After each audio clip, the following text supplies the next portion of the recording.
नमस्कार, स्वागत है आपका न्यूज 21 में और मैं हूं आपके साथ पूर्वी राय। आइए बढ़ते हैं आज की खास खबरों की ओर। उत्तर प्रदेश सरकार में गन्ना मंत्री चौधरी लक्ष्मी नारायण ने प्रेस को संबोधित करते हुए कहा कि हमारे यहां बरसाने में रोपवे है।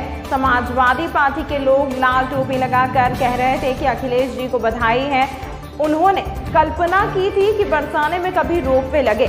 मुझे मीडिया वालों ने पूछा कि समाजवादी पार्टी के लोग रोपवे की बधाई तो अखिलेश यादव को दे रहे हैं, तो मैंने उनसे कहा मैं भी अखिलेश जी को बधाई देता हूं। यदि अखिलेश जी 5 वर्ष मुख्यमंत्री का कार्यकाल ऐसे नहीं करते तो आज योगी जी मुख्यमंत्री नहीं होते। मैं भी अखिलेश जी को बधाई दे रहा हूं कि उन्होंने ऐसे काम किया जिसकी वजह से योगी जी मुख्यमंत्री बने। जो व्यक्ति मुख्यमंत्री उत्तर प्रदेश का रहा हो, ऐसे व्यक्ति को इस तरीके की बातें करना कि गोरखपुर की तरह मुंह होगा, इसीलिए तो जनता ने तुम्हें नकार रखा है। सबको मालूम है कि वही समाजवादी पार्टी है जो डीएसपी को बोनट पर खड़ा करके पूरे लखनऊ में घुमाया करती थी। वही समाजवादी पार्टी है थाने में मारपीट करती थी। वही समाजवादी पार्टी है जो मंत्रियों की कोठी में बैठकर फिटौती केस सौदे होते थे। वही समाजवादी पार्टी है जो मेरिट लिस्ट की जगह पर रेट लिस्ट लगाया करती थी। धारा 370 को लेकर मंत्री ने कहा कि राहुल गांधी ने आज तक यह जवाब दिया ही नहीं है। मीडिया वालों ने पूछा क्या आप धारा 370 को बहाल करोगे, तो उस पर जवाब नहीं देते हैं। अगर उन्होंने कहा है तो कश्मीर की जनता निर्णय करेगी 370 को बहाल चाहती है या नहीं। क्या एक देश में 2 संविधान चलेंगे? अलीगढ़ का बच्चा कश्मीर में बलिदान देगा और उस बलिदानी बच्चे कश्मीर में नहीं पढ़ेंगे, यह कैसे हो सकता है? इसीलिए तो कश्मीरी पंडितों को मारपीट कर वहां से भगा दिया था। यह कांग्रेस के ही राज्य में तो हुआ, किसी और के थोड़ी ना हुआ। जो नौकर थे वहां मालिक बन गए। मालिक बहन बेटियों की इज्जत भी नहीं बचा पाए। आज कश्मीर का प्रत्येक आदमी स्वतंत्र है। आज पहली बार स्वतंत्रता से वहां वोट डाल रहे हैं। अखिलेश यादव को तो यादवों के नाम पर अपना परिवार नजर आता है। 5 लोगों के अलावा, उनके परिवार के अलावा कोई यादव उत्तर प्रदेश में योग्य नहीं है। एक ही जिले के 8 MP हैं। उन्हें तो सफाई इटावा के अलावा कोई प्रदेश नजर नहीं आता है। परिवार के अलावा देश नजर ही नहीं आता है। मौलाना तौफीक रजा के बयान पर कहा है कि मैं मौलाना के बारे में क्या कहूं, उनकी तो इसी तरीके की तकरीर हमेशा रहती है।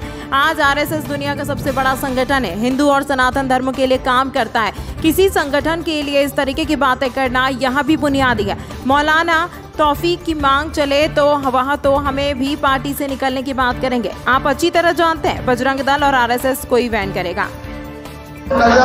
उनकी नजर की तो मैं क्या कह सकता हूँ। उन्हें तो यादव के नाम पर, PDA के नाम पर केवल अपना परिवार नजर आता है।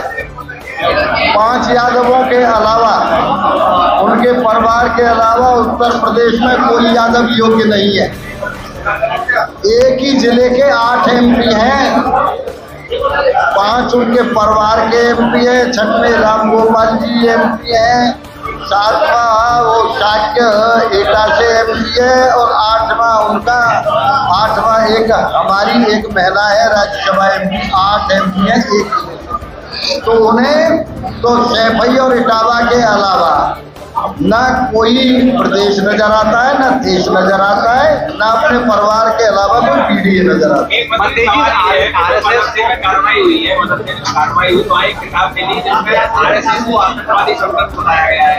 मौलाना तौफीक रजा ने कहा है कि मैं दावे से कहता हूँ कि RSS आतंकवादी संगठन। मैं मौलाना के बारे में क्या कहूँ, पूरा देश जानता है मौलाना जी के बारे में। उनकी तो इसी तरह की तकरीर हमेशा रहती है। आज RSS पूरी दुनिया का एक बहुत मजबूत संगठन है जो उनका हिंदू और सनातन धर्म है। किसी भी धर्म के अनुयायी किसी संगठन के लिए इस तरह की बातें करना ये बेबुनियाद है। और मैंने कहा ना, ये उनकी बहुत घृणित राजनीति है। BHP और बजरंग दल को भी बैन करने की मांग की है। अब उनकी मांग यदि चले तो वो तो हमें निकालने की मांग जो करते हैं, ये आप अच्छी तरह से जानते हैं। ये अब बजरंग दल और संघ को कोई भी बैन करेगा? उनके करने से यदि बैन होता जो कांग्रेस थी जब वो बैन कर लेते, उनके करने से यदि बैन हो तो जनता में जाके कहें कि हम बैन करना चाहते हैं, वोट हमें तो सरकार बना दे। राहुल गांधी ने आज तक ये जवाब दिया ही नहीं है।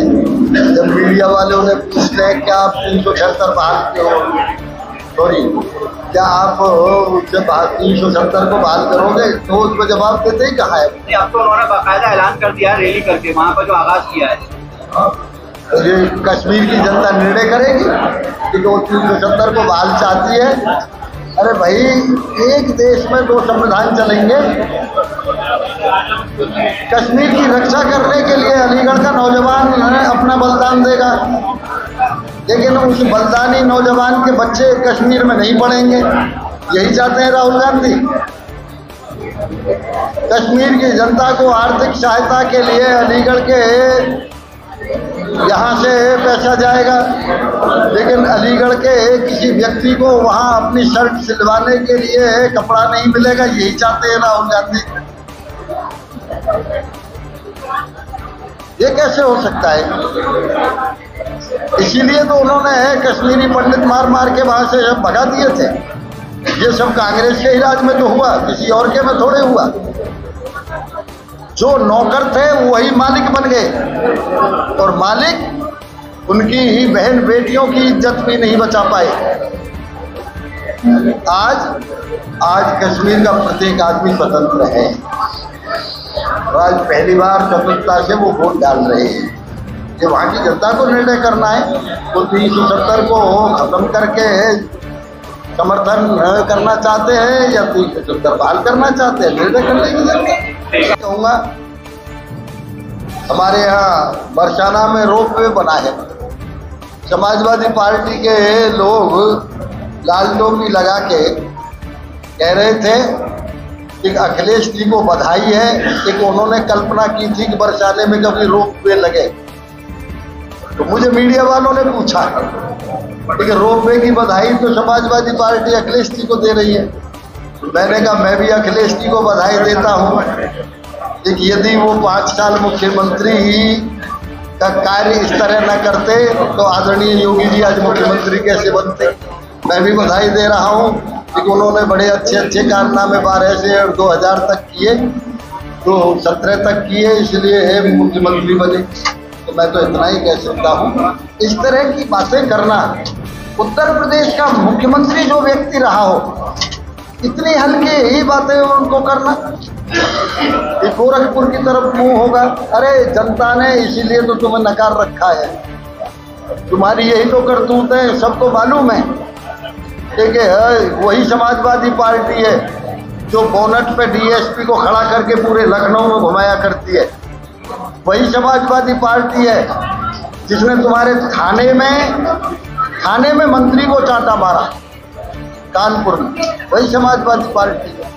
वही समाजवादी पार्टी है जो मंत्रियों की कोठी में बैठ के फिरौती के सौदे हुआ करते थे। वही समाजवादी पार्टी है जो मेरिट लिस्ट की बजाय रेट लिस्ट टंगा करती थी। वही समाजवादी पार्टी। तमाम महत्वपूर्ण खबरों के लिए देखते रहिए News 21।